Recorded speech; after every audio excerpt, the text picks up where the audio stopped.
1. George Washington. Washington, the first president of the United States, died in 1799 at the age of 67. After riding his horse in cold and rainy weather, he contracted a throat infection. He had difficulty breathing due to severe laryngitis, known as angina. Doctors of the time repeatedly attempted to treat him by drawing blood, which only worsened his condition. He eventually succumbed to respiratory failure and passed away. 2. John Adams. The second president, John Adams, died of natural causes at the age of 90. By an interesting coincidence, his death occurred on July 4, 1826, the 50th anniversary of the Declaration of Independence. It is reported that just before he died he said, "Jefferson is alive," but in fact, Thomas Jefferson had passed away a few hours earlier. 3. Thomas Jefferson, the third president and author of the Declaration of Independence, also died on July 4, 1826, at the age of 83. He had long-standing health issues, particularly dealing with rheumatism and bladder infections. His death on the same day as Adams became an interesting anecdote in American history. 4. James Madison, known as the Father of the Constitution, died of natural causes at the age of 85.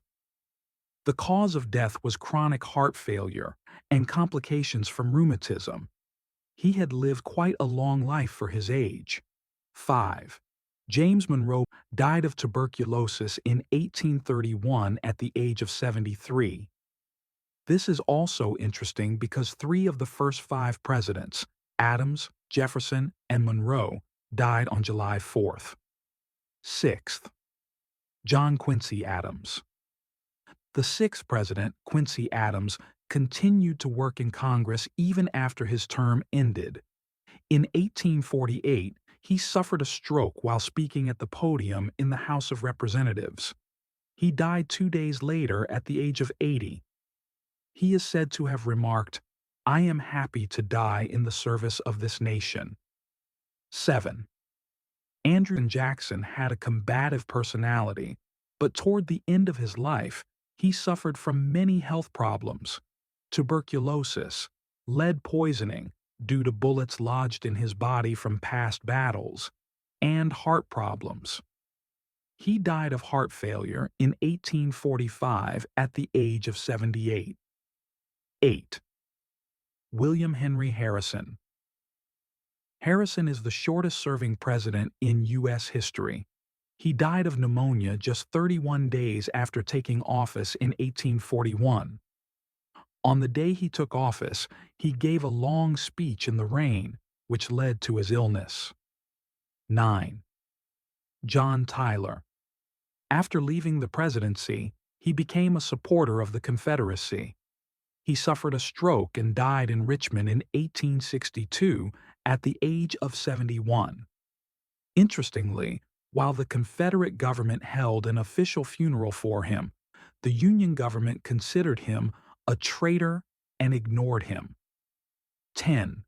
James K. Polk died just 3 months after leaving the presidency.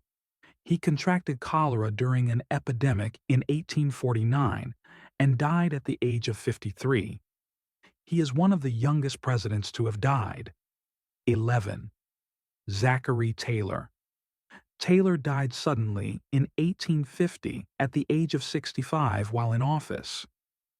According to legend, he suffered a stomach-intestinal infection after eating cherries and cold milk on an extremely hot day. The cause of death was recorded as acute gastroenteritis. Although some historians suggested he was poisoned, no evidence was found. 12. Millard Fillmore died of a stroke in 1874. His last words are said to have been, "There's a turnip on the table." He was 74 years old, 13. Franklin Pierce was known for his alcohol problems. He died in 1869 at the age of 64 from cirrhosis of the liver. He faced tragedies throughout his life. His presidency is also considered unsuccessful. 14. James Buchanan. Serving just before the Civil War, Buchanan is often criticized for failing to prevent the war. He died in 1868 at the age of 77 from respiratory failure and heart problems.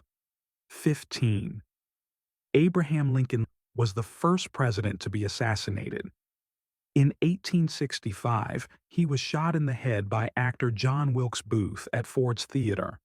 He died at the age of 56. His death caused great trauma to the nation in the immediate aftermath of the Civil War. 16. Andrew Johnson Lincoln's successor, Johnson, suffered a stroke in 1875 and died at the age of 66. He was living in Tennessee, having retired from politics. 17. Ulysses S. Grant. A Civil War hero, Grant developed throat cancer due to his long-term smoking habit. He died in 1885 at the age of 63. Shortly before his death, he wrote his memoirs to provide financial support for his family. 18. Rutherford B. Hayes. Hayes died of a heart attack in 1893. He was 70 years old and was enjoying a peaceful retirement on his farm in Ohio. 19. James A. Garfield. Garfield was the second president to be assassinated. He was shot by Charles Guiteau in 1881. The bullet wound itself was not fatal, but the primitive medical interventions of the time, lack of awareness of germs, led to infection. He died at the age of 49. 20. Chester A. Arthur developed kidney disease during his presidency. He died of kidney failure shortly after completing his term. He was 57 years old. 21st. Grover Cleveland, who served 2 separate terms as president, struggled with stomach ailments and heart problems. He suffered a heart attack in 1908 at the age of 71. He is reported to have said, "I have done my duty," as he died. 22nd. Benjamin Harrison was the grandson of former President William Henry Harrison. He died in 1901 at the age of 67 due to complications from influenza and pneumonia. Since antibiotics were not available at the time, the illness quickly became fatal. 23rd. William McKinley became the 3rd president to be assassinated while in office. He was shot by anarchist Leon Czolgosz at the Pan American Exposition in Buffalo in 1901. The bullet wounds were not fatal, but like Garfield, he contracted an infection. He died 8 days later at the age of 58.